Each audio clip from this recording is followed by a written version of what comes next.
很意外，大米还能这样吃，加1碗糯米，出锅瞬间变美食，简单好做还好吃，赶快来学。锅里倒入200克糯米，150克大米，加水淘洗干净，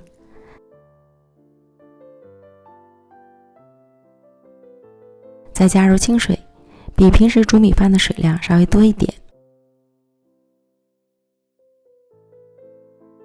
放入锅中，将米饭煮熟。煮熟后倒入到碗中捣烂。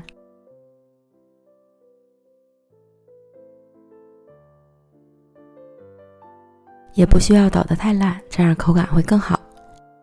静置放凉，案板铺好保鲜膜，放上米饭，戴上食品手套，双手按压成长方形。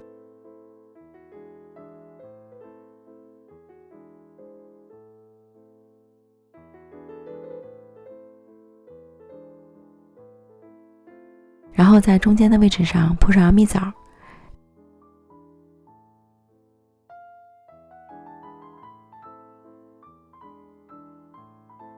折叠米饭，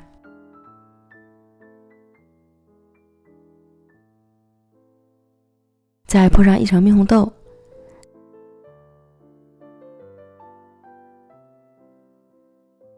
再把另一半折叠，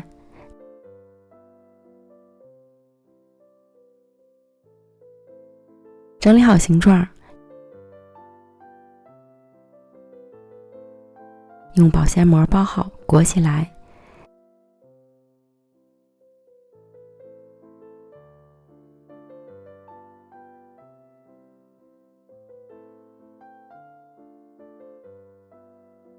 尽量包紧实。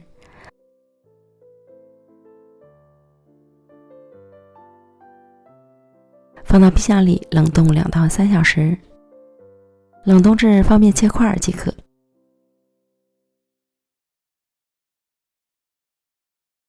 取出冷冻好的米饭，撕开保鲜膜，再切成1厘米左右的片儿。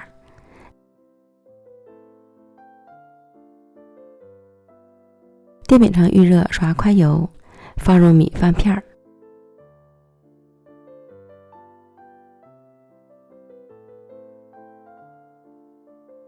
中小火煎至两面金黄酥脆即可出锅。